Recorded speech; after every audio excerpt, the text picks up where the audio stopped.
Hay películas que te marcan y marcan tu visión, definen tu visión de cómo vas a ver el cine o cómo aprecias el cine. La mayoría de esas películas están realizadas, están hechas por directores que tienen una trayectoria interesante o que tienen trayectorias con momentos que pueden ser interesantes. Y hay un director que a mí en lo personal me parece no solo interesante su cine, sino que es muy llegador. A mí sus películas me encantan, pero aparte la historia de él me parece entrañable. Y creo yo que sigue siendo uno de los directores más influyentes en el cine contemporáneo. Hoy vamos a platicar sobre Roy Andersson. Roy Andersson nació en 1943 en Gotemburgo, en Suecia, o sea, en plena guerra mundial. Nació en un mundo que pronto él aprendería a observar con una mezcla de ironía, pero también de mucha compasión. Su vida y su arte están marcados por una visión profundamente humana, a veces melancólica, y que refleja las complejidades y las contradicciones de la existencia del ser humano. Y es que a lo largo de su carrera, Roy Andersson ha logrado fusionar el humor absurdo con un sentido muy profundo de la reflexión sobre la vida, la muerte, la soledad y la esperanza. Y es que desde muy joven Roy se sintió atraído por las artes visuales y estudió en la Escuela Nacional de Cine de Suecia. Y ahí empezó a desarrollar lo que sería su propio estilo, que como veremos está muy influenciado por el teatro y por la pintura. Porque los cineastas por lo general estamos influenciados, pues sí, por el teatro, evidentemente por otras películas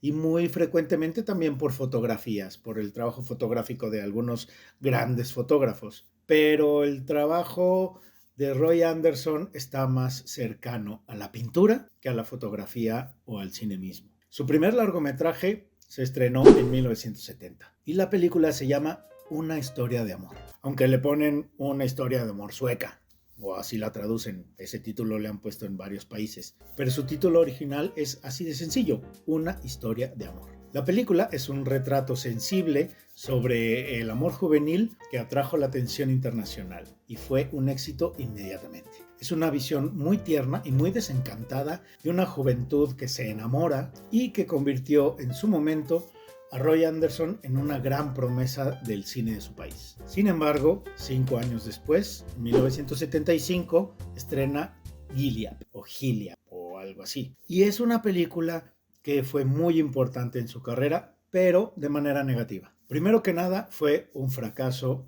tanto en taquilla como en nivel de la crítica. La dureza de los comentarios de los críticos marcó profundamente a Roy Andersson y esto hizo que él abandonara su carrera de cineasta por mucho tiempo. Andersson, con el orgullo herido, decidió alejarse del cine por más de 2 décadas. ¿Y qué hizo Roy Andersson durante ese tiempo? Pues algo muy interesante. Y es que encontró refugio haciendo publicidad. Y es que muchos cineastas se dedican o nos dedicamos en nuestros tiempos en los que no hacemos películas a hacer otras cosas. Entre ellas puede ser publicidad o también puede ser televisión. Hay muchos que hacemos videoclips, otros que nos dedicamos más a la academia. Y durante ese tiempo fundó el Estudio 24, que es su compañía de producción de publicidad. Y sus comerciales, más allá de ser simples encargos de compañías, se convirtieron en verdaderas obras de arte. Son surrealistas, son poéticas y están cargadas, sobre todo, de una humanidad aplastante y de un sentido del humor increíble. Y fue ahí donde realmente Roy Andersson consolidó su estilo inconfundible, que se basa en planos fijos, sin movimiento de cámara. Son planos generales, hechos todos con un 14 milímetros, que es esta óptica con la que me estoy grabando yo. Y es que él tiene un lente de 14 milímetros que es el que utiliza para todo. Y sus últimas 4 películas están filmadas solamente con este lente. Y otro elemento que es impresionante son los escenarios, que son meticulosamente diseñados por él y que hacen que realmente parezca que estás viendo una pintura hiperrealista o una pintura de los grandes como Velázquez. Y un elemento más podría ser el diseño de sus personajes, que parece que no tienen ni personalidad, ni un perfil así que tú digas muy interesante, y que sin embargo, dentro de la sencillez de los personajes, puedes esculcar, puedes adentrarte dentro de lo más profundo de las pasiones humanas. Y ya en la década de los 90, Roy Andersson se empezó a animar un poco más a acercarse otra vez al cine. Y fue cuando fundó Roy Andersson Film Production, que es su compañía productora. Y realizó un cortometraje que es increíble, que se llama Un Mundo de Gloria, en donde ya prácticamente establece cuál va a ser su estilo de ahí en adelante o hasta ahora. Y es que en sus películas construye un universo propio, donde cada plano es una escena y esas escenas parecen eternas. Son planos fijos, prácticamente sin movimientos de cámara. Tiene algunos movimientos de cámara, sobre todo, por ejemplo, en Canciones del Segundo Piso tiene un solo movimiento de cámara.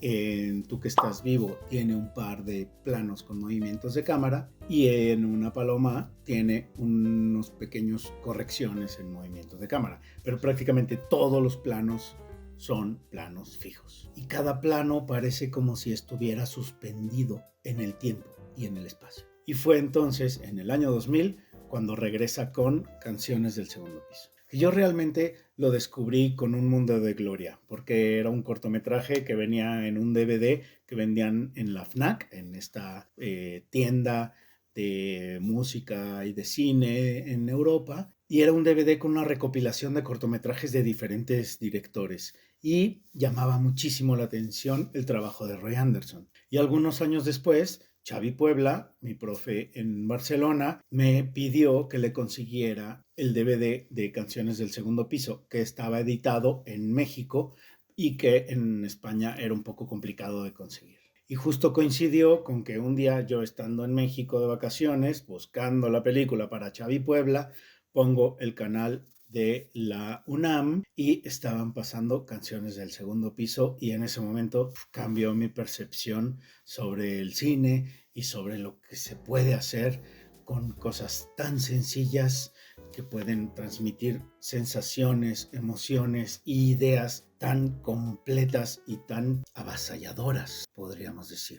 Y como yo, muchísima gente se quedó impresionada al ver Canciones del Segundo Piso, porque se ve ya una visión muy compleja y muy personal y muy madura de cómo no solo ver al cine y cómo hacer el cine, sino de cómo ver al mundo, cómo ver a la sociedad, cómo ver nuestra propia realidad y cómo ver nuestra propia existencia. Sus películas son un mosaico de viñetas, de cuadros, lo llama él, que tratan sobre todo de cómo hemos fracasado como sociedad a finales del siglo XX y a principios del siglo XXI. Con Canciones del Segundo Piso, Roy Andersson ganó el premio de jurado en Cannes y llamó la atención de muchísima gente que no lo conocíamos, y se consagró como uno de los cineastas más importantes del cine contemporáneo. 7 años después estrenó Tú que estás vivo. Igual, sigue siendo una mirada muy crítica sobre la sociedad, sobre el arte también, y me atrevería yo a decir que en Tú que estás vivo ya entra un poco más en las emociones de las personas, no solo de los personajes, sino del espectador, cómo va a sentir el espectador. Y para el 2014 nos regala lo que sería su cierre de la trilogía sobre la existencia, con una película con uno de los nombres más particulares que puedas escuchar: Una paloma sentada en una rama pensando sobre la existencia. Y uno podría no tomarse muy en serio una película con este nombre, pero la verdad es que desde que se estrenó en Venecia, todas y todos los jurados, los espectadores, los directores y directoras, los actores y todo el mundo del cine se quedó realmente impresionado con cómo Roy Andersson cierra con estas 3 películas impresionantes, personales, con un estilo único, inigualable, y que marca definitivamente una pauta de lo que es el cine contemporáneo, una influencia total sobre cualquier persona que se quiera dedicar al cine. ¿Y qué es lo que pasó con La Paloma? Pues que se convierte no solo en algo, en una crítica a la sociedad o en un acercamiento a las emociones de los personajes y de los espectadores, sino que se convierte de alguna manera en un tratado de filosofía contemporánea que nos regala Roy Andersson. Y es así como Roy Andersson ha sido reconocido no solo por su estética visual, sino también por su mirada y cómo fusiona la comedia con la tragedia, la risa con el llanto, lo patético con lo bello, con lo más precioso y con imágenes hermosas sobre condiciones humanas que pueden ser bastante desagradables. Cada una de sus películas es un reflejo de una lucha constante por encontrar el significado de cosas que no vamos a encontrar, de la incertidumbre de ser humano, de un mundo que está lleno de desdichas, pero también que está completamente inmerso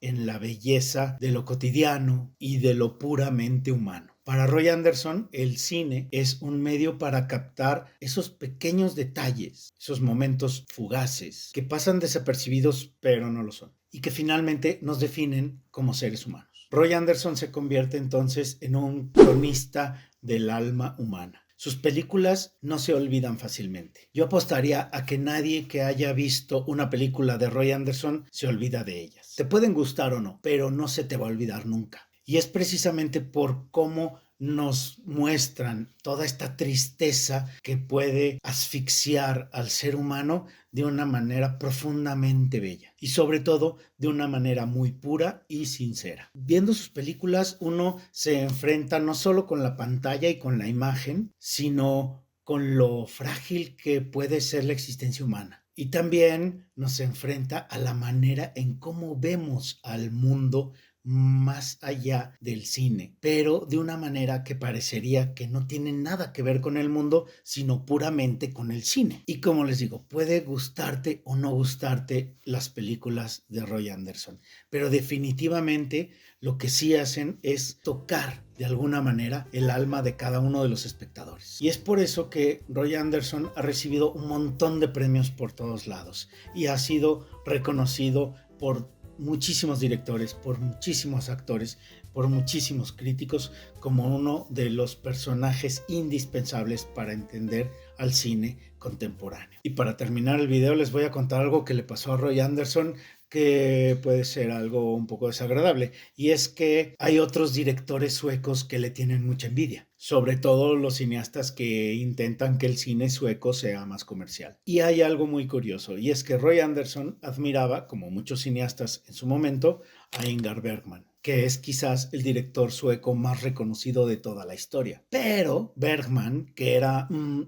poco especial en su carácter, sentía un poco la sombra de Roy Andersson, que era de hecho un director muy joven y que apenas tenía una película. Y el mismo Bergman desestimó, de alguna manera criticó de una manera bastante fuerte el trabajo de Roy Andersson. Incluso dijo que su cine era desagradable. Y Roy Andersson, con su humor muy característico, simplemente contestó: él tampoco me caía muy bien. Y bueno, para terminar, mencionar que la última película de Roy Andersson, también ya la podemos encontrar, se llama Sobre la Eternidad y es un ensayo sobre el placer de disfrutar de imágenes que pueden hacernos reflexionar sobre cómo hemos llegado como seres humanos a este punto de la historia. Sobre todo es una reflexión sobre lo que pasó en Europa en el siglo XX. Es una película que sigue siendo muy personal, es una película muy cortita, que no ha sido tan valorada como otras de Roy Andersson, pero que sin duda es increíble. Si pueden, busquen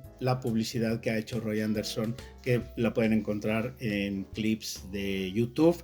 También hay un par de clips de cómo él utiliza esta técnica que se llama la trampa del ojo, el trompe d'œil, para filmar sus escenas, porque todas las escenas que él filma son en estudio. Aunque parezca que está en un exterior, no, él está dentro de un estudio y la manera en que ilumina sus planos es increíble. Les dejo por aquí una liga para que puedan ver más o menos cuál es la idea o cómo es que él ilumina y que pueda obtener estos planos tan exquisitos visualmente. Roy Andersson, la recomendación es: vean todas las películas de Roy Andersson, y si encuentran la segunda película, pues me avisen dónde, porque yo la verdad es que no he podido verla. Es por curiosidad, aunque también muchas veces lo he pensado, es que si Roy Anderson no quiere que vean su peli, pues igual y para qué buscarla, ¿no? Yo tuve la oportunidad de estar en Berlín en una charla que dio en la Berlinale. Es una persona que tiene una energía muy especial. Desde que llegó al lugar en donde dio la charla y nos enseñó cuál es su proceso de postproducción, que tiene que ver evidentemente con su proceso de rodaje y su proceso de escritura de las pelis, fue increíble. Pero sobre todo la vibra de esta persona te deja con una motivación muy especial para seguir haciendo este tipo de trabajos. Y bueno, Roy Anderson. Y bueno, si quieres que platiquemos de repente de la obra de algún otro director o de alguna película en específico, lo puedes dejar en los comentarios y nos ponemos a chambear un ratito. Que la fuerza te acompañe.